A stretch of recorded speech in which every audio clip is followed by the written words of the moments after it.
Praise the Lal. ఈరోజు మనం నేర్చుకునే పాఠం దానియేలు గ్రంథం గురించి మనం నేర్చుకుందాం. ఈ లోకంలో ఎన్నో గ్రంథాలు ఉండి ఉండవచ్చు, కానీ ఎన్ని గ్రంథాలు ఉన్నప్పటికీ మన బైబిల్ అయితే ముఖ్యమైన గ్రంథం. ఎందుకంటే ఈ దానియేలు గ్రంథం ద్వారా మనం చాలా చాలా విషయాలు నేర్చుకోవచ్చు. ఈ రోజున ఎక్కడ చూసినా మీరు ఎక్కువగా మాంసం తినవద్దు, మీరు చిరుధాన్యాలు తినండి అని, ఆకుకూరలు తినండి అని ఈరోజు డాక్టర్లు చెప్తున్నారు. కానీ ఏ రోజునో దేవుడైతే మన కొరకు బైబిల్ గ్రంథంలో రాసి ఉంచి ఉన్నాడు. ఈ రోజున అనేక మంది సైంటిస్టులు ప్రతి దానిని కనుగొంటున్నారు, కానీ మన దేవుడైతే ఎప్పుడో ఈ బైబిల్ గ్రంథంలో రాసి ఉంచి ఉన్నాడు. అన్నిటికంటే ముఖ్యమైనది మన బైబిల్ గ్రంథము. దానిని ప్రేమించిన వాడు నిత్యము వర్ధిల్లును. సరేనా? ఈరోజు మనం దానియేలు గ్రంథం గురించి మనం నేర్చుకుందాము. అయితే దానియేలు గ్రంథం నేర్చుకునే ముందు మనం 2వ దినవృత్తాంతము గ్రంథంలోని చూద్దాం కొన్ని విషయాలు. ఇది సొలొమోను రాజుగా ఉన్నప్పుడు అతను యెరూషలేములో మందిరము కట్టించి దావీదు ఏ విధముగా దాచి ఉంచి ఉన్నాడో వాటిని అతను వెండి కానీ బంగారము కానీ సమస్తమును సొలొమోను రాజు చేయించి ఉన్నాడనమాట. అయితే దేవుడు కొంత ఇజ్రాయేలుని బయటకు తీసుకువచ్చినప్పుడు వాళ్ళు కొంత మట్టికి దేవుళ్ళు ఉండేవాళ్ళు. మరలా తర్వాత ఒక దేశం ప్రయాణం అయినప్పుడు వారు ఏం చేసేవారంటే అక్కడ ఉన్న విగ్రహారాధనలను వారు ఆరాధిస్తూ, బయలుదేవతలను ఆరాధిస్తూ వాళ్ళు కొన్ని విషయంలో దేవుడికి వ్యతిరేకంగా జీవిస్తూ ఉండేవాళ్ళు. అప్పుడు దేవుడు ఏం చేసేవాడంటే శత్రువుల రాజులకి వారిని అప్పచెప్పేవాడు. అలాగే ఈ యెహోయాకీము ఏలన ఆరంభంలో 25 ఏండ్లు యెరూషలేములో 11వ సంవత్సరంను ఏలిను. అతడు దేవుడి యెహోవా దృష్టికి చెడు నడత నడిచడం చేత అతను బబులోను రాజైన నెబుకద్నెజరు ఆ బబులోను తీసుకువచ్చి గొలుసులతో ఆయన్ని బంధించాడనమాట. అక్కడి నుంచి దానియేలు గ్రంథం స్టార్ట్ అయ్యిద్ది. యూదా రాజగు యెహోయాకీము ఏలుబడిలో 3వ సంవత్సరం బబులోను రాజగు నెబుకద్నెజరు యెరూషలేము మీదకు వచ్చి దాన్ని ముట్టడి వేయగా, ప్రభువు యూదయ రాజు యెహోయాకీము దేవుడి మందిరంలో శేషించిన ఉపకరణములు ఆ రాజు చేతికి అప్పగించెను గనుక అతడు ఆ వస్తువులు షీనారు దేశంలోని తన దేవతాలయంలోకి తీసుకొని పోయి దేవతాలయంలో బొక్కసములో ఉంచెను. రాజు అషేజనకు అను ఒక నపుంసకుడు అధిపతిని పిలిచి అతనికి ఇలాగూ ఆజ్ఞాపించెను: ఇజ్రాయేలు రాజవంశములైన ముఖ్యులైన లోపము లేని సౌందర్యములు, సకల విద్య ప్రవీణులు, జ్ఞానులు కలిగిన తత్వజ్ఞానము తెలిసిన వారై రాజనగరమందు నిలవదగిన కొందరు బాలులను రప్పించి కల్దీలు విద్యను భాషణ వారికి నేర్పుము. మరియు రాజు తాను భుజించు ఆహారము నుండి, తాను పానము ద్రాక్షారసము నుండి అనుదిన భాగము వారికి నియమించమని చెప్పాడనమాట. 3 సంవత్సరములు వారిని ఆహారంతో పోషించి రాజు ఎదుట వారిని నిలవబెట్టాలని ఆజ్ఞాపిస్తాడనమాట. యూదయ నుండి దానియేలు, హనన్య, మిషాయేలు, అజర్యా అను వారు వీరిలో నుండిరి. నపుంసకుల అధిపతి దానియేలు బెల్షస్సరు అనియు, హనన్యకు షద్రక్ అనియు, మిషాయేలుకు మెషక్ అనియు, అజర్యాకు అబేద్నెగో అనియు పేర్లు పెట్టాను. రాజు భుజించిన భోజనము పానము చేసి ద్రాక్షారసం పుచ్చుకొని అపవిత్రపరచకూడదని దానియేలు ఉద్దేశించి తాను అపవిత్రుడు కాకుండా వాటిని పుచ్చుకొనకుండా సెలవిమ్మని నపుంసకుడు అధిపతిని వేడుకొనగా, దేవుడు నపుంసకుడి దృష్టికి దానియేలు కృపా కటాక్షమునందు అనుగ్రహించెను గనక నపుంసకుడు అధిపతి దానియేలుతో ఇట్లనెను: మీకు అన్నపానములు నియమించి రాజగు నా యజమానికి నేను భయపడుచున్నాను. ఈడు బాలుర ముఖము కంటే మీ ముఖము కుషించినట్లు ఆయన కనబడిన నేల. అయితే మీరు రాజు చేత నాకు ప్రాణాపాయము కలగజేతురు. నపుంసకుల అధిపతి దానియేలు అనన్య, మిషాయేలు, అజర్య అనువారి మీద నియమించి నియమాలలో దానియేలుతో ఇట్లా నేను భోజనములు, శాఖాధాన్యములు, పానములు, నీళ్లు నీ దాసులకు మాకు ఇప్పించమని దయచేసి 10 దినముల వరకు మమ్మల్ని పరీక్షింపుము. పిమ్మట మా ముఖములు రాజు నియమించిన భోజనము భుజించిన బాలురు ముఖములు చూచి నీకు తోచినట్లుగా నీ దాసులమైన మా ఎడల జరిపించుము. అందుకతడు ఈ విషయములో వారి మాటకు సమ్మతించి 10 దినముల వరకు వారిని పరీక్షించెను.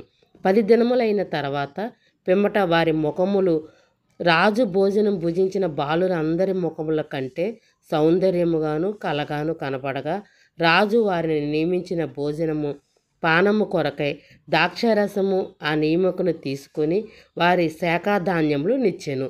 ఆ 4 బాలురు సంగతి ఏమనగా దేవుడు వారికి జ్ఞానమును సకల శాస్త్ర ప్రవీణత వివేచన అనుగ్రహించెను. మరియు దానియేలు సకల విధములు దర్శనములు స్వప్న భావములు గ్రహించి తెలివిగలవాడై ఉండెను. నెబుకద్నెజరు తన సముఖమునకు వారిని తేవలనని ఆజ్ఞ ఇచ్చినట్లు నియమించిన దినము రాగానే నపుంసకుల అధిపతి రాజు సముఖమున వారు నిలవబెట్టాను. రాజు వారితో మాట్లాడగా వారందరూ దానియేలు, హనన్య, మిషాయేలు, అజర్య వంటి వారెవ్వరూ కనపడలేదు గనక వారే రాజు సముఖమున నిలిచిరి. రాజు వీరి యొద్ద విచారణ చేయగా జ్ఞాన వివేక సంబంధమైన ప్రతి విషయంలో వీరు తన రాజ్యమందట శకునగాండ్ల కంటే గారడి విద్యవాళ్ళ గారి కంటే 10 వంతు శ్రేష్ఠులని తెలియజేయబడెను. ఈ దానియేలు కోరేషు ఏలుబడిలో మొదటి సంవత్సరము వరకు జీవించెను. నెబుకద్నెజరు ఏలుబడినందు 2వ సంవత్సరము కలకనెను. అందువలన ఆయన మనసు కలతపడగా ఆయనకు నిద్ర పట్టకుండెను. కాగా రాజు తాను కనిన కలను తనకు తెలియజెప్పుటకై శకునగాండ్లను గారడి విద్య గలవారిని మాంత్రికులను కల్దీలను పిలవనంపగా ఆజ్ఞ ఇయ్యగా వారు వచ్చి రాజు సముఖమున నిలిచిరి. రాజు వారితో నేనొక కల కంటిని, ఆ కలభావము తెలుసుకొనవలెనని నేను మనోవాక్యం పొంది ఉన్నానని కల్దీలు సిరియా భాషలో ఇట్లనిరి. రాజు చిరకాలము జీవించునుగాక. తమరి దాసులకు కల సెలవియ్యుము, మేము దాని భావము తెలియజేసేదము. రాజు నేను దాన్ని మర్చిపోతిని గాని కలను దాని భావమును మీరే తెలియజేసిన ఎడల మీరు తుత్తునీళ్లుగా చేయబడుదురు, మీ ఇండ్లు పెంట కుప్పగా చేయబడును. కలను దాని భావమును తెలియజేసిన ఎడల ధాన్యములను బహుమానములను మహాఘనతను నా సముఖములో నుండి కలను దాని భావము తెలియజేయడగా వారు రాజు ఈ కలను తమరి దాసులమైన మాకు చెప్పిన ఎడల దాని భావము తెలియజేసేదమని మరలా ప్రత్యుత్తరమిచ్చిరి. నేను మరిచియుండుట మీరు చూచి కలహారము చేయవలెనని మీరు కనిపెట్టుచున్నట్లు నాకు బాగుగా గ్రహించుచున్నాను. కాలము ఉపమానము గడపవలెనని అబద్ధము మోపుటకు నా ఎదుట పలకనుద్దేశించి ఉన్నారు.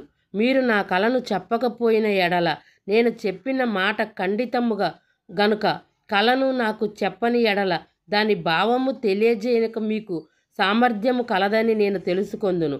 అందుకు కల్దీలు ఇలాగూ ప్రత్యుత్తరమిచ్చిరి, భూమి మీద ఏ మనుషుడు రాజు అడిగిన సంగతి చెప్పజాలడు.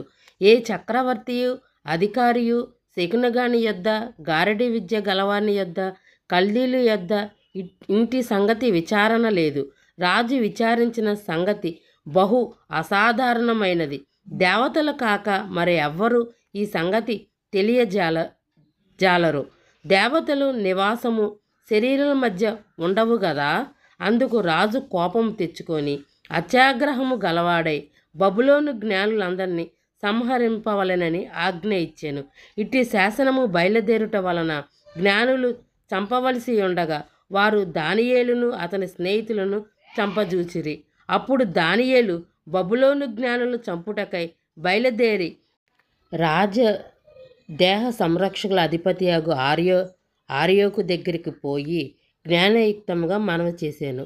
రాజు వద్ద నుండి ఈ ఆజ్ఞ ఎంత త్వరితముగా వచ్చుట ఏమని దానియేలు రాజు యొక్క అధిపతి అయిన ఆర్యోకు అడగగా ఆర్యోకు ఆ సంగతి దానియేలుకు తెలియజెప్పాను. అప్పుడు దానియేలు రాజు సన్నిధిలో పోయి స్వప్నభావము తెలియజెప్పుటకై తనకు సమయము దయచేయమని రాజును బ్రతిములాడుకొనెను. అప్పుడు దానియేలు తన ఇంటికి పోయి తన స్నేహితులైన హనన్యాకు, మిషాయేలుకు, అజర్యాకు సంగతి తెలియజేసి తాము తన స్నేహితులు బబులోనుకు తగిన జ్ఞానుల్లో కూడా నశింపకుండునట్లు ఆ కళ యొక్క మర్మ విషయంలో పరలోకమందున్న దేవుడు వలన కటాక్షము పొందు నిమిత్తమై ఆయనను వేడుకొనుడని వారిని హెచ్చరించాను. అంతటా ఆ రాత్రి యందు దర్శనము చేత ఆ మర్మము దానియేలు బయలుపరచబడెను గనుక దానియేలు పరలోకమందున్న దేవుణ్ణి స్తుతించెను. ఎట్లా అనగా, దేవుడు జ్ఞాన బలము కలవాడు, యుగములన్నిటికీ దేవుని నామము స్తుతింపనందునుగాక. ఆయన కాలములు సమయములు మార్చువాడై ఉండి రాజుకు త్రోసివేయుచు నియమించిన ఉన్నవాడు, వివేకము జ్ఞానులను అనుగ్రహించు వాడనై ఉన్నాడు. దానియేలు బబులోని జ్ఞానులను నశింపజేయుటకు రాజు నియమించిన ఆర్యోకు నొద్దకు వెళ్ళి, బబులోని జ్ఞానులను నశింపజేయవద్దు, నన్ను రాజు సముఖమును తోడుకొని పొమ్ము, నేను ఆ కలభావము రాజుకి తెలియజేసేదను. కావున ఆర్యోకు రాజునకు భావము తెలియజెప్పగల ఒక మనుషుణ్ణి చెరపట్టబడి యూదులలో నేను కనుగొంటిని. రాజు సముఖమును మనవి చేసి దానియేలును త్వరగా రాజు సన్నిధికి తోడుకొని పోయాను. ఇలాగు ప్రత్యుత్తరమిచ్చెను, రాజు అడిగిన ఈ మర్మము జ్ఞానులు అయినను, గారడి విద్య గలవారైనను, శకునగాండ్లను, జ్యోతిషులైనను తెలియజెప్పజాలరు. అయితే మర్మము బయలుపరచుటకు దేవుడొక్కడే పరలోకమందున్నాడు. అంచెదినమునందు కలగబోవు దానిని రాజగు నెబుకద్నెజరునకు తెలియజేసెను. ఇతర మనుషుల కంటే నాకు విశేష జ్ఞానం ఉండుట వలన ఈ మర్మము నాకు కనపరచబడలేదు. రాజునకు దాని భావము తెలియజేయు నిమిత్తము, తమరి మనసు యొక్క ఆలోచన తాము తెలుసుకొను నిమిత్తము అది బయలుపరచబడినని రాజా, తాము చూచుచుండగా బ్రహ్మాండమైన ఒక ప్రతిమ నీకు కనబడెను గదా. ఈ గొప్ప ప్రతిమ మహాప్రకాశమైన భయంకరమైన రూపము గలదై తమరి ఎదుట నిలిచెను. ఆ ప్రతిమ యొక్క శిరస్సు మేలిమి బంగారము అయి ఉన్నది. దాని రొమ్ములు భుజములు వెండియు, దాని ఉదరము తొడలు ఇత్తడివియు, దాని మోకాలు ఇనుమును, దాని పాదముల ఒక భాగము ఇనపదయ్యు ఒక భాగము మట్టిదై ఉండెను. మరియు చేతి సహాయము లేక తీయబడిన ఒక రాయి, ఇనుపను మట్టియును కలిగిన ఆ ప్రతిమ యొక్క పాదముల మీద పడి దాని పాదములు తుత్తనీయులుగా విరగగొట్టి తమకు కనబడెను. అంతటా ఇనుము, మట్టియు, ఇత్తడి, వెండి, బంగారము ఏకముగా దంచబడి కళ్ళములోని చెత్తవలే కాగా, వాటి స్థలము ఎచ్చటను దొరకకుండా గాలి వాటిని కొట్టుకొని పోయెను. ప్రతిమ విరగగొట్టిన ఆ రాయి సర్వభూతమంత మహాపర్వతమాయెను. తాము కనిన కళ ఇదే, దాని భావము రాజు సముఖమునకు మేము తెలియజెప్పెదము. రాజా, పరలోకమందున్న దేవుడు రాజ్యము, అధికారము, బలము, ఘనతయు తమరికి అనుగ్రహించి ఉన్నాడు. తమరు రాజునకు రాజునై ఉన్నారు. ఆయన మనుషులను నివసించు ప్రతి స్థలమందు మనుషులనేమి, భూజంతువులనేమి, ఆకాశ పక్షులనేమి అన్నిటినీ ఆయన తమరి చేతికి అప్పగించి ఉన్నాడు. వారందరి మీద తమరికి ప్రభుత్వం అనుగ్రహించి ఉన్నాడు. తామే బంగారపు శిరస్సు. తాము చనిపోయిన తర్వాత తమరి రాజ్యము కంటే తక్కువ రాజ్యం ఒకటి లేచును. అటు తర్వాత లోకమంతా ఏలునడి మూడో రాజ్యం ఒకటి లేచును. అది ఇత్తడి వంటిదగును. పిమ్మట నాలుగవ రాజ్యం ఒకటి లేచును. అది ఇనుము వలె బలముగా ఉండును. ఇనుము సమస్తమైన వాటిని దంచి విరగగొట్టినది గదా. ఇనుము పగలగొట్టినట్లు అది రాజ్యములన్నిటిని పగలగొట్టి పొడి చేసెను. పాదములను వ్రేలును కొంత మట్టుకు కొమ్మరి మట్టిదిగాను, కొంత మట్టుకు ఇనపదిగానున్నట్టు తమరికి కనబడెను కాగా, ఆ రాజ్యములో భేదములు ఉండును. అయితే ఇనుము బురదతో కలిసినట్లు కనబడెను గనుక ఆ రాజ్యములో అలాగునుండెను. ఆ రాజ్యము మునుపటి అన్నిటికీ బలము గలదై ఉండెను. పాదములు వ్రేళ్ళు కొంత మట్టుకు ఇనపవియు కొంత మట్టుకు మట్టిగా ఉన్నట్లు ఆ రాజ్యంలో ఒక విషయంలో బలముగాను ఒక విషయంలో నీరసముగాను ఉండును. ఇనుము బురదయు మితలముండుట కనబడెను. అటువలే మనుషులు జాతులు మితలమై ఇనుము మట్టితో అతకనట్లు వారు ఒకరితో ఒకరు పొసగక ఉందురు. కాలములలో పరలోకమందున్న దేవుడు ఒక రాజ్యమును స్థాపించెను. దానికి అన్నిటికీ నాశనము కలగదు. ఆ రాజ్యము దాన్ని పొందిన వారి కనుక మరెవ్వరూ చెందరు. అది ముందు చెప్పిన రాజ్యములన్నిటిని పగలగొట్టి నిర్మూలము చేయును గాని అది యుగయుగముల వరకు నిలుచును. ఆ చేతి సహాయము లేక పర్వతములు తీయబడిన ఆ రాయి ఇనుము ఎత్తడి వంటి వెండి బంగారము పగలగొట్టగా తమరు చూసితిరే. ఇందువలన మహాదేవుడి యందు జరగబోవు సంగతి రాజునకు తెలియజేయును. కల నిశ్చయము దాని భావము నమ్మదగినది అని దానియేలు రాజుతో చెప్పెను. అంతటా రాజగు నెబుకద్నెజరు దానియేలును సాష్టాంగ నమస్కారము చేసి అతన్ని పూజించి నైవేద్యము ధూపము అతనికి సమర్పించి ఆజ్ఞాపించెను. ఈ మర్మము బయలుపరచుటకు నీవు సమర్థుడవైతే నీ దేవుడు దేవతలకు దేవుడు రాజులకు ప్రభువు మర్మము బయలుపరచువాడై ఉన్నాడు. దానియేలు ప్రత్యుత్తరమిచ్చెను. అప్పుడు రాజు దానియేలు బహుగా హెచ్చించి అనేక గొప్ప దానములిచ్చి అతన్ని బబులోను సంస్థానములన్నిటిలోను అధిపతిగాను బబులోను జ్ఞానులందరిలోనూ ప్రధానునిగాను నియమించెను. అంతటా దానియేలు రాజునొద్ద మనవి చేయగా రాజు షద్రక్ మెషక్ అబేద్నెగోలకు వారి కూడా బబులోను సంస్థానముల మీద విచారణకర్తలుగా నియమించెను. అయితే దానియేలు రాజు సన్నిధి ఉండెను. రాజగు నెబుకద్నెజరు బంగారపు ప్రతిమ ఒకటి చేయించి బబులోను దేశములు దూరాయిన మైదానములో దాన్ని నిలవబెట్టించెను. అది 60 మూరలు ఎత్తును 60 మూరల వెడల్పునై ఉండెను.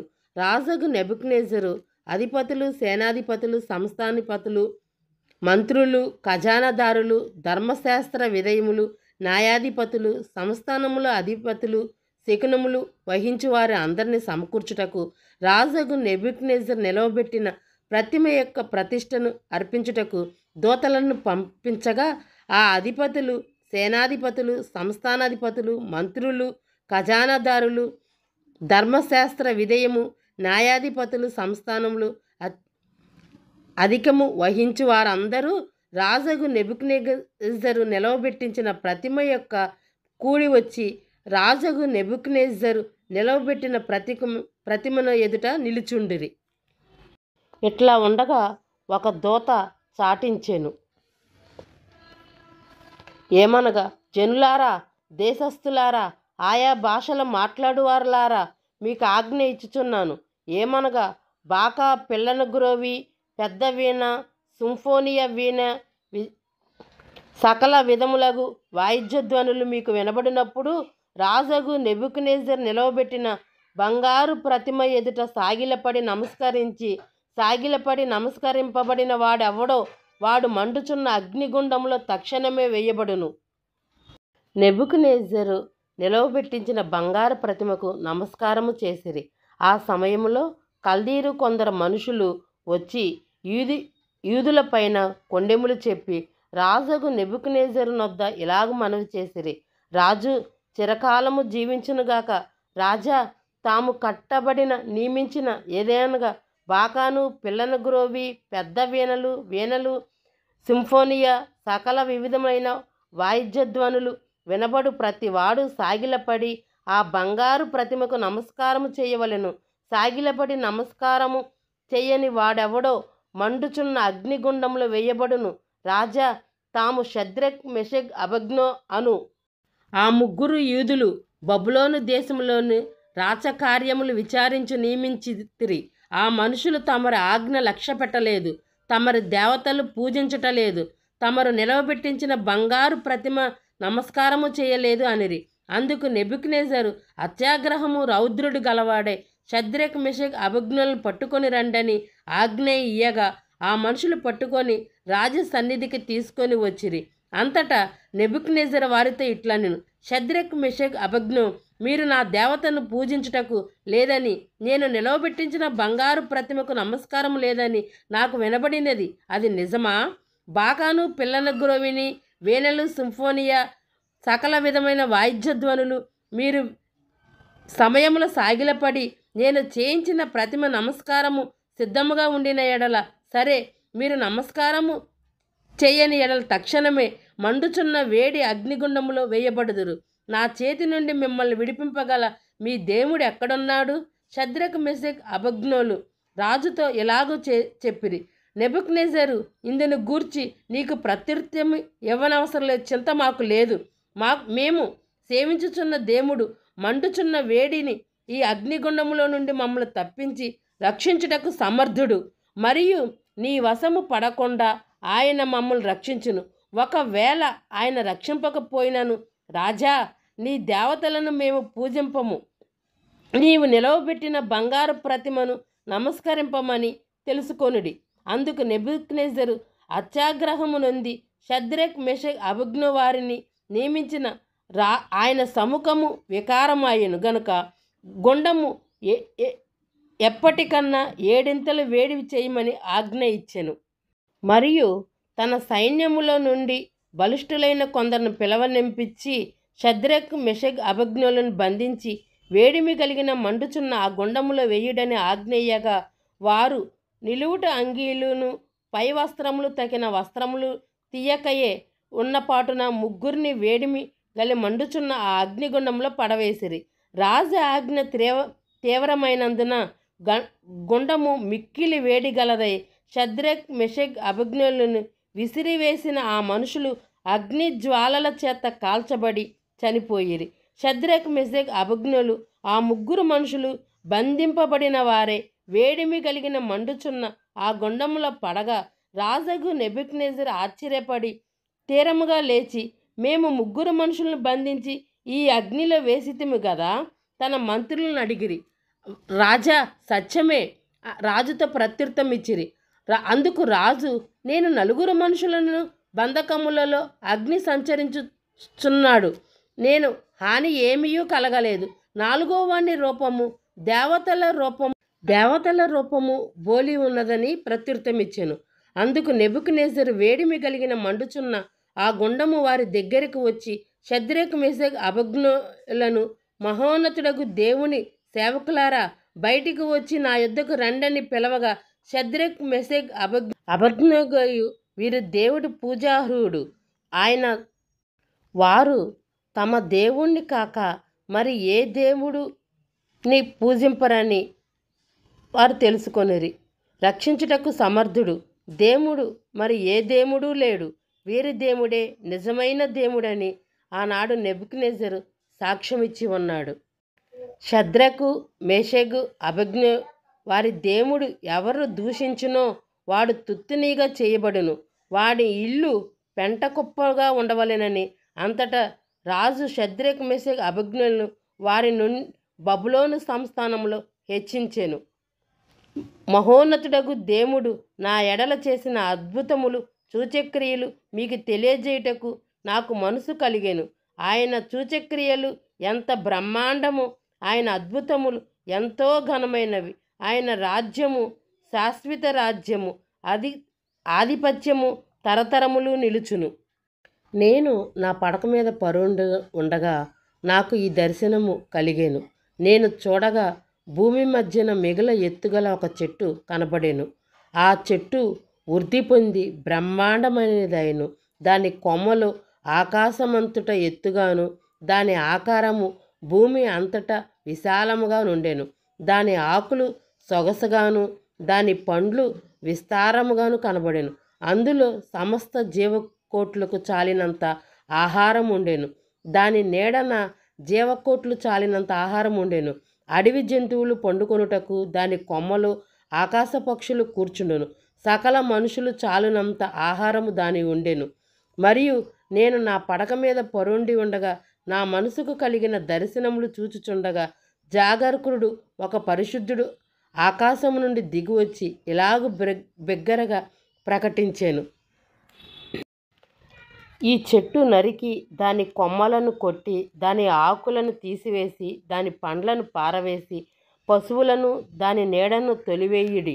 పక్షులు దాని కొమ్మలుండు ఎగరగొట్టెను. అయితే అది మంచునకు తడిసి పశువుల వలె పచ్చికలో నివసించినట్లుగా దాని మొద్దు ఇనుము ఇత్తడి కలిసి కట్టుగా పొలములోని గడ్డి పాలగునట్లు దాని భూమిలో విడువుడి.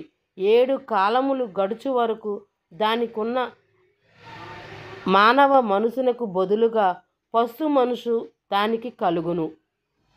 ఇలాగూ జరుగును. బెల్షస్సరు, నెబుకద్నెజరు, నాకు కలిగిన దర్శనము ఇదే. నీవు తప్ప నా రాజ్యములో మరి ఏ జ్ఞానియు దాని భావము నాకు చెప్పనేరడు. నీ యందు పరిశుద్ధ దేవతల ఆత్మ ఉన్నది గనుక నీవే దాన్ని చెప్పి సమర్థుడవంతుడి. అందుకు బెల్షస్సరు దానియేలు 1 గంట సేపు అతిశయం పొంది మనసునందు కలవరపడగా, రాజు బెల్షస్సరు ఈ దర్శనము దాని భావము వలన నీవు కలవరపడకము అనెను. అంతటా బెల్షస్సరు, నా ఏలినవాడా, ఈ దర్శనము తమరి దేశించి వారికి కలుగునుగాక. దాని భావము తమరి శత్రువులను చెందునుగాక. తాము చూచినట్లు చెట్టు వృద్ధి నొంది బ్రహ్మాండమైనదేను. దాని కొమ్మలు ఆకాశమంతటకు ఎత్తుగాను దాని ఆకారము భూమి అంతటా విశాలముగాను ఉండెను. దాని ఆకులు సొగసుగాను దాని పండ్లు విస్తారముగాను కనబడెను. అందులో సమస్త జీవకోటులు చాలినంత ఆహారం ఉండెను. దాని నీడను అడవి జంతువులు పండుకొనెను. దాని కొమ్మలు ఆకాశ పక్షులు కూర్చుండగా రాజు, ఆ చెట్టు నిన్ను సూచించుచున్నది. నీవు వృద్ధి పొంది మహాబలము గలవాడవైతివి. నీ ప్రభావం వృద్ధి పొంది ఆకాశమంత ఎత్తాయెను. నీ ప్రభుత్వము లోకమంతటా వ్యాపించి ఉన్నది. ఆ చెట్టు నరుకుము, దాన్ని నాశనము చేయుము, దాని మొద్దును భూమిలో ఉండనిమ్ము. దాని ఎత్తడి కలిగి కట్లతో 7 కాలములు గడుచు వరకు పొలములో 7 కాలములు గడుచు వరకు పొలములోని దాన్ని కట్టించి ఆకాశమంచు తడవనిచ్చి పశువులతో పాలు పొందనించి పరిశుద్ధులు పరలోకము నుండి దిగివచ్చి ప్రకటించిరి. నీ వింటివి గదా రాజా. ఈ దర్శన భావం ఏమనగా, సర్వోన్నతుడు దేవుడు రాజగు నా ఏలినవాణ్ణి గూర్చి చేసిన తీర్మానము ఏదనగా, తమ యొద్ద నుండకుండా మనుషులు నిన్ను తరుముదురు. నీవు అడవి జంతువుల మధ్యను నివాసము చేయుచు పశువుల వలె గడ్డి తినివేద్దువు. ఆకాశము మంచు నీ మీద పడి తడుపును. సర్వోన్నతుడగు దేవుడు మానవుల రాజ్యము పైన అధికారి అయి ఉన్నాడనియు నీవు దాన్ని గ్రహించినప్పుడు నిశ్చయించుకొని దాన్ని అనుగ్రహించును. నీవు తెలుసుకుని వరకు 7 కాలములు నీకు ఇలాగు జరుగును. ఆ చెట్టు యొక్క మొద్దు నుండి తీయనిది వారు చెప్పిరి కదా. దాని వలన సర్వోన్నతుడు అధికారి అయి నువ్వు తెలుసుకొని నీ మీదట రాజ్యము నీకు మరలా ఖాయముగా వచ్చునని తెలుసుకొమ్ము. రాజా, నా యోచన నీ దృష్టికి అంగీకారమగునుగాక.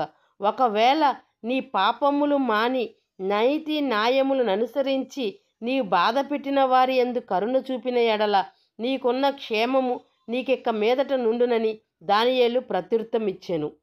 సర్వోన్నతుడగు దేవునికి స్తోత్రము చేసి గణపరిచి స్తుతించిని. ఆయన ఆధిపత్యము చిరకాలము వరకు, ఆయన రాజ్యము తరతరములనున్నవి. భూనివాసులందరూ ఆయన దృష్టికి ఎన్నిక లేనివారైరి. ఆ సమయమందు నా బుద్ధి మరలా నాకు వచ్చెను. రాజు సంబంధ ప్రభావము, నా ఘనతయు నా తేజస్సు నాకు కలిగెను. నా మంత్రులను, నా కింద అధిపతులు, నా యొద్ద ఆలోచన చేయువారి, నా రాజ్యము నాకు స్థిరపడగా నేను మరి ఎక్కువ ఘనత నొందితిని. ఆయనను స్తుతించుచు కొనియాడుడు ఘనపరుచుకొనిచున్నాను. రాజగు బెల్షస్సరు అధిపతిలో 1000 మందికి గొప్ప విందు చేయించి కలిసి ఉన్న ద్రాక్షరసము త్రాగుచుండెను. బెల్షస్సరు ద్రాక్షరసము తాగుచుండగా తాను అధిపతి రాణులను ఉపపత్నులను వాటిలో ద్రాక్షరసం పోసి తాగినట్లు తన తండ్రి అగు నెబుకద్నెజరు యెరూషలేములో ఆలయములో నుండి తెప్పించిన వెండి బంగారపు పాత్రలు తెమ్మని ఆజ్ఞ ఇచ్చెను. అందుకు యెరూషలేములో నుండి తెచ్చిన దేవుని నివాసముగా ఆలయములో నుండి తెచ్చిన సువర్ణోపకరణములు తెచ్చి ఉంచగా రాజు తన అధిపతులను రాణులను ఉపపత్నులను ద్రాక్షరసము పోసి తాగిరి. వారు బంగారము వెండి ఇత్తడి ఇనుము కర్రరాయి అను వాటితో చేసిన దేవతలను స్తుతించుచు ద్రాక్షరసము తాగుచుండగా ఆ గడియలోనే మానవ హస్తము వ్రేలు కనబడి దీపము రాజు యొక్క నగరమునకు గోడ మీద ఏదో ఒక రాత రాయిచుండెను. ఆ రాజు ఆ హస్తము రాయిచుండగా అతని ముఖము వికారమాయెను. అతని మనసునందు కలవరపడగా అతని నడుము కీలు నదలి మోకాళ్ళు గడగడ వణుకుచు కొట్టుకొనుచుండెను. రాజు గారడి విద్య గలవారిని కల్దీలను జ్యోతిషులను నపుంసకులను ఆజ్ఞ ఇయ్యగా బబులోను జ్ఞానులు రాగానే ఇట్లా నేను ఈ వ్రాత చదివి దీని భావం మాకు తెలియజెప్పుడు. ఊదారంగు వస్త్రములు కట్టుకొని మెడను సువర్ణము ఒక కంఠభూషమును ధరింపవలనని రాజ్యములో 3వ అధిపతిగా ఏలును. రాజు నియమించిన జ్ఞానులందరికీ ఈ సముఖమునకు ఈ వ్రాత చదువుటకై దాని భావము తెలియజెప్పుటకై వారి వల్ల కాకపోవును. అప్పుడు దానియేలుని పిలవనంపించిరి. రాజు ఇట్లా నేను రాజుకు నా తండ్రి యూదయలో నుండి ఇక్కడికి తీసుకొని వచ్చిన చెర సంబంధ యూదులు దానియేలు నీవే కదా. దేవతల ఆత్మయు వివేకము బుద్ధి విశేష జ్ఞానము నీకుందును. ఈ వ్రాత చదివి దాని భావము తెలియజెప్పవలనని జ్ఞానులను గారడి విద్య గలవారిని పిలిపించితిని. వారు ఈ సంగతి భావము తెలపలేకపోవిరి. నీవు ఊదారంగు వస్త్రము కట్టుకొని మెడను సువర్ణ కంఠభూషమును ధరించుకొని రాజ్యములో 3వ అధిపతిగా ఏలుదువు. అందుకు దానియేలు ఎట్లా నేను నీ దానము నీ యొద్దనే నుంచుకొనుము, నీ బహుమానము మరి ఎవనికైనాను నిమ్ము. అయితే నేను ఈ రాతను చదివి దాని భావమును రాజునకు తెలియజెప్పేదును. రాజా చిత్తగించము. మహోన్నతుడగు దేవుని మహాశబ్దదశను రాజ్యము ప్రభావము ఘనతను నీ తండ్రి అగు నెబుకద్నెజరుకు ఆజ్ఞ ఇచ్చెను. దేవుడు అతన్ని బట్టి మహాశబ్దము ఇతనుండెను. వారిని చంపెను. వారిని ఎవరినో రక్షింపగోరినో వారిని రక్షించెను. ఆయా భాషలు మాట్లాడువారు మీ నాన్నకు భయపడేవారు. అది నువ్వు తెలుసుకున్నావు కదా. అయినను దేవుడి ఆలయములో తెచ్చిన నీ రాణులు ఉపపత్నులు ఆలయము ఉపకరణములో ద్రాక్షరసం పోసి తెప్పించి వాటి త్రాగుచు చూడనిచ్చితివి. వెండి బంగారం ఇత్తడి ఇనుము కర్రరాయి వంటితో చేయన దేవతలను స్తుతించి నీ ప్రాణము సకల మార్గములు ఏ దేవుడి వశములో ఉన్నవో ఆయన నీవు గనపరచలేదు. కావున ఆయన ఎదుట నీవు ఈ వ్రాతను రాసెను. శాసనమేమనగా మెనే మెనే టేకెల్ ఓ ఫారసెన్. ఈ వాక్య భావము ఏమనగా దేవుడు నీ ప్రభుత్వ విషయముల లెక్క చూచి దాన్ని ముగించెను. టేకెల్ అనగా నిన్ను త్రాసులో తోచగా నీవు తక్కువగా కనపడితివి. ఫెరస్ అనగా నీ రాజ్యము నీ యొద్ద నుండి విభాగింపి మాదీయులకు పారసీలకు ఇవ్వబడెను. మాదీయుడగు దర్యావేషు 62 సంవత్సరములు సింహాసనము ఎక్కెను. తన రాజ్యము అధిపతి ఉండుటకై 120 అధిపతులు నియమించెను. దర్యావేషు ఇష్టమాయెను. వారిపైన 3 ప్రధానులుగా నియమించెను. ఆ 3లో దానియేలు ముఖ్యుడు. రాజుకు దర్యావేషు శాసనము రాయించి సంతకము చేసెను. ఇట్టి శాసనము సంతకము చేయబడిన దానియేలు తెలుసుకొని తన ఇంటికి వెళ్ళి యథాప్రకారముగా అనుదినము ముమ్మారు మోకాల మీద తన ఇంటి పైగది కిటికీ యెరూషలేము తట్టుకు తెరవబడి ఉండగా తను దేవునికి ప్రార్థన చేయుచు ఆయన స్తుతించుచుండెను.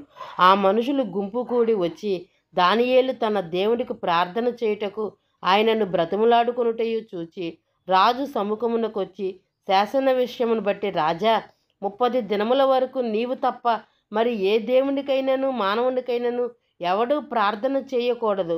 ఎవడైనాను చేసిన ఎడల వాడు సింహము గృహంలో పడదొయ్యబడును. నీవు ఆజ్ఞ ఇవ్వలేదా అని మనవి చేయగా రాజు మాదీయుల యొక్కయు పారసీల యొక్క ఆ సంగతి స్థిరము, ఎవరనూ దాన్ని రద్దుపరచజాలరు.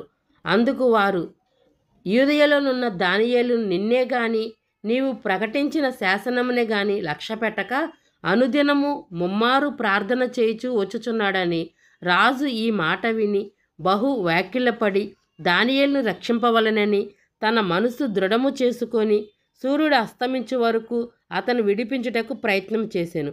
ఆ మనుషులు దీన్ని చూచి రాజు స్థిరపరిచిన ఏ శాసనము గాని తీర్మానము గాని ఎవ్వడను రద్దు చేయజాలడో, ఇది మాదీయులు పారసీలు విధి తమరు తెలుసుకొనవలెనని అంతటా రాజు ఆజ్ఞ ఇయ్యగా దానియేలును పట్టుకొని పోయి సింహపు గృహ సైనికులు దానియేలును పట్టుకొని పోయి సింహ గృహలో వేసేశారు. నీవు అనుదినము తప్పక సేవించుచున్న నీ దేవుడే నిన్ను రక్షించును దానియేలుతో చెప్పెను. వారు ఒక రాయి తీసుకొని వచ్చి ఆ గృహ ద్వారము వేసి దాన్ని మూసిరి. మరియు దానియేలు గూర్చి రాజు యొక్క తీర్మానము మారునేమో అని రాజు ముద్రను అతని అధికార ముద్రను వేసి దాన్ని ముద్రించిరి.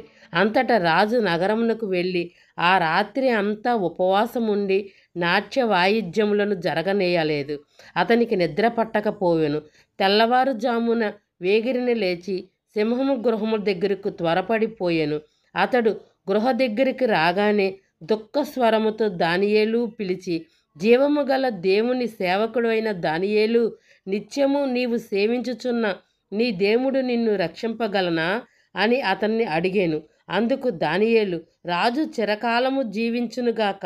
నేను నా దేవుని దృష్టికి నిర్దోషినిగా కనపడితిని గనక ఆయన తన దూతలను పంపి సింహము నాకు ఏ హాని చేయకుండా వాటి నోళ్లు మూయించెను. రాజా, నీ దృష్టికి నేను నేరము చేసిన వాడును కానుగదా అనెను. అందుకు రాజు గూర్చి ఇంత సంతోషభరితుడై దానియేలును గృహలో నుండి పైకి తీయమని ఆజ్ఞ ఇయ్యగా తన సేవకులు బయటికి తీసిరి. అతడు దేవుని యందు భయభక్తులు కలిగిన వాడై ఉండుట వలన అతనికి ఏ హాని కలగలేదు. రాజు ఆజ్ఞ ఇయ్యగా దానియేలు మీద నింద మోపిన ఆ మనుషులు వారు తోడుకొని వచ్చి సింహము గృహలో పడవేసిరి. వారు, వారి కుమారులు, వారి భార్యలు పడవేసిరి. వారు గృహ అడుగుకు రాకమునిపే సింహము పాలైరి. సింహము వారి ఎముకలు సహితము పగలగొట్టి పొడి చేసెను. నా రాజ్యంలో సకల ప్రభుత్వము నివాసము దానియేలు యొక్క దేవునికి భయపడుచు ఆయన సముఖమును వణుకుచుండవలెను. ఆయనే జీవము గల దేవుడు, ఆయనే యుగయుగములు ఉండువాడు. ఆయన రాజ్యము నాశనము కానేరదు. ఆయన ఆధిపత్యము తుదుమట్టుకు ఉండును. ఆయన్ను విడిపించువాడును రక్షించువాడునై ఉండి పరమునందు భూమి యందును సూచక్రియలు ఆశ్చర్యకార్యములు చేయువాడు. ఆయనే సింహము నోటి నుండి ఈ దానియేలును రక్షించును అని వ్రాయించెను. దానియేలు దర్యావేషు ప్రభుత్వ కాలమందు పారసీడగు కోరేషు ప్రభుత్వ కాలమందును వర్ధిల్లెను. మాదీయుడగు అహర్షవేషు యొక్క కుమారుడైన దర్యావేషు కల్దీలపైన రాజైను. అతని ఏలుబడిలో మొదటి సంవత్సరం దానియేలు, నేను యెహోవా తన ప్రవక్తయగు యిర్మీయా తెలియజేసినట్లు యెరూషలేము పాడుగా ఉండవలసిన 70 సంవత్సరములు సంపూర్తి అయ్యెను గ్రంథము వలన గ్రహించి తిని. అంతట నేను గోనెపట్ట కట్టుకొని ధూళి తలపైన వేసుకొని ఉపవాసముండి ప్రార్థన విజ్ఞాపన చేయుటకై ప్రభువగు దేవుని ఎదుట నా మనసు నిబ్బరము చేసుకొంటిని. నేను నా దేవుడైన యెహోవా ఎదుట ప్రార్థన చేసి ఒప్పుకొన్నదేమనగా, ప్రభుత్వము భేకరుడు గల దేవుడు నీ ఆజ్ఞలు అనుసరించి నడుచుచు నా ఎడల నీ నిబంధన నీ కృపను జ్ఞాపకము చేసుకొనువాడా, మేమైతే నీ దాసులమగు ప్రవక్తలము నీ నామమును బట్టి మా రాజులు అధిపతి మా పితరులు యూదయ దేశం అందరినీ మాట ఆలకించి నీ ఆజ్ఞలు విధులు అనుసరించి మాని పాపము దుష్టినై చెడుతనము ప్రవర్తించుచు తిరుగుబాటు చేసిన వారము. ప్రభువా, నీవే నీతిమంతుడవు. మేమైతే సిగ్గుచేత ముఖ వికారముంది మేము మీ మీద తిరుగుబాటు చేసితిమి. దాన్ని బట్టి నీవు సకల దేశములు మమ్మల్ని తరిమితివి. యెరూషలేములో యూదయ దేశములోను నివసించి ఇజ్రాయేలీలందరికీ మాకును ఈ దినము సిగ్గే తగి ఉన్నది. ప్రభువా, నీకు విరోధముగా పాపము చేసినందుకు మాకును మా రాజులకును మా అధిపతులకును మా పితరులకును సిగ్గే తగి ఉన్నది. మేము మా దేవుడైన యెహోవాకు విరోధముగా తిరుగుబాటు చేసితిమి. అయితే ఆయన కృపా క్షమాపణ దేవుడై ఉన్నాడు. మరియు సమాధులలో నిద్రించు అనేకులు మేలుకొనెదరు. కొందరు నిత్య జీవము అనుభవించెదరు. కొందరు నింద పాలగుదురు. నిత్యము హేయములగుటకు మేలుకొందురు. బుద్ధిమంతులైతే ఆకాశ మండలంలోని జ్యోతులను పోలిన వారై ప్రకాశించెదరు. నీతి మార్గమును అనుసరించి నడుచుకున్నట్లు ఎవరు అనేకులు త్రిప్పుదురో వారు నక్షత్రము వలె నిరంతరము ప్రకాశించును. దానియేలు, నువ్వు ఈ మాటలు మరుగు చేసి అంత్యకాలం వరకు ఈ గ్రంథములో ముద్రింపుము. చాలా మంది నలుదిశలు సంచరించుచున్నందున తెలివి అధికమగును అని నాతో మాట్లాడుచున్న గాబ్రియేలు అతడు చెప్పెను. పిల్లలు, ఈ పాఠం వల్ల మనం ఏమి నేర్చుకున్నాం? ఇది పెద్దదైనప్పటికీ కూడా దీంట్లో చాలా మనం నేర్చుకోవలసి ఉన్నది. వారు వేరే దేశం వెళ్ళినప్పటికీ కూడా ఏ పాపములో పడకుండా, ఏ విగ్రహారాధన జోలికి పోకుండా వారు ప్రత్యేకంగా ఉన్నారు. మనము కూడా ఆ రకంగా మనం జీవించదుము గాక. ఈ వాక్యం మీకు నచ్చినట్టయితే లైక్ చేయండి, షేర్ చేయండి, నా ఛానల్ సబ్స్క్రైబ్ చేసుకోండి. God bless you.